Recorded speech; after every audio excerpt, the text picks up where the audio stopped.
জীবনের ঝুঁকি নিয়েই চলন্ত গাড়ির সামনে হাত তুলে রাস্তা পার হচ্ছেন পথচারীরা। অনিরাপদ রাস্তা পারাপারে প্রতিনিয়তই ঘটছে দুর্ঘটনা। ঢাকার কেরানীগঞ্জের কদমতলীতে লক্ষাধিক মানুষের চলাচলে সড়কে দীর্ঘ যানজট লেগে থাকে ঘন্টার পর ঘন্টা। ফুট ওভারব্রিজ না থাকায় প্রতিদিনই এই সমস্যা সামলাতে হচ্ছে ট্রাফিক পুলিশকে। এই সমস্যার সমাধান চায় সাধারণ মানুষ। কেরানীগঞ্জ থেকে শাহিন গাজীর তথ্য ও ছবিতে ডেস্ক রিপোর্ট।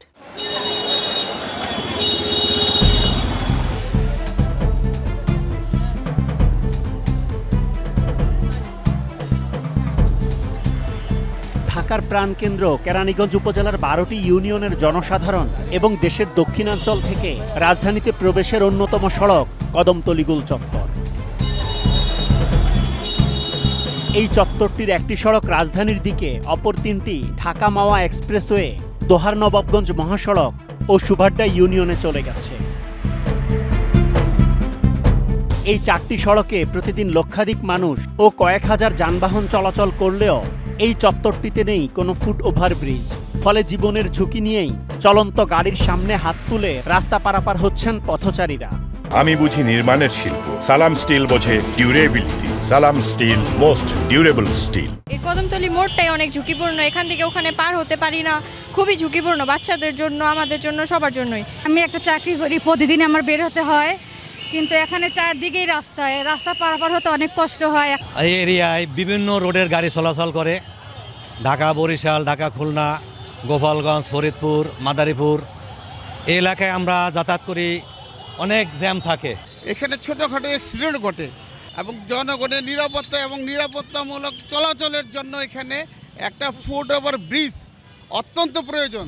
অনিরাপদ রাস্তা পারাপারের কারণে যান চলাচলের গতি কমে সৃষ্টি হয় দীর্ঘ যানজট। নিত্যদিনের এই সমস্যা সামলাতে বেগ পেতে হয় ট্রাফিক পুলিশকেও। ট্রাফিক ব্যবস্থা, এই যে মানুষজন পারাপার হয় রাস্তা, ওরা নিজেরা গাড়ি সিগন্যাল দেয়, সিগন্যাল দেওয়াতে গাড়ি অনেক স্লো হয়ে যায়, এখানে যানজটটা প্রকট লাগে থাকে। তা আমাদের এখানে যদি একটা ফুট ওভার ব্রিজ হয়, এই যাত্রীরা যদি পার হয়ে যাইতে পারে, তাহলে যানজটটা অনেক ক্লিয়ার হইতো, দুর্ঘটনার সংখ্যা অনেক কম হইতো। কেরানীগঞ্জ উপজেলা নির্বাহী কর্মকর্তা জানান, লিখিত আবেদন পেলে জেলা পর্যায়ের সভায় ফুট ওভার ব্রিজ নির্মাণ নিয়ে আলোচনা করবেন তিনি। আমরা কদমতলী নিয়ে আসলেই খুব বিব্রতকর অবস্থায় আছি। এটা আমাদের জন্য একটি অন্যতম চ্যালেঞ্জ। এখন অলরেডি এটা নিয়ে আমরা কাজ করছি। একটি 4 সদস্য বিশিষ্ট তদন্ত কমিটি গঠিত হয়েছে। সেই তদন্ত কমিটি পরিদর্শন করে রিপোর্টও জমা দিয়েছে।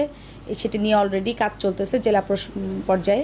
ফুট ওভার ব্রিজ হোক আর পাতাল ফুট ওভার হোক, যেটাই হোক না কেন, জনগণ যদি সেটি চায় সেটি অবশ্যই বিবেচনা করা হবে। তবে জনসাধারণের দাবি, কদমতলী পয়েন্টে দ্রুত একটি ফুট ওভার ব্রিজ নির্মাণ করা হলে দুর্ঘটনা ও গাড়ি চলাচলেও গতি ফিরবে গুরুত্বপূর্ণ এই সড়কে।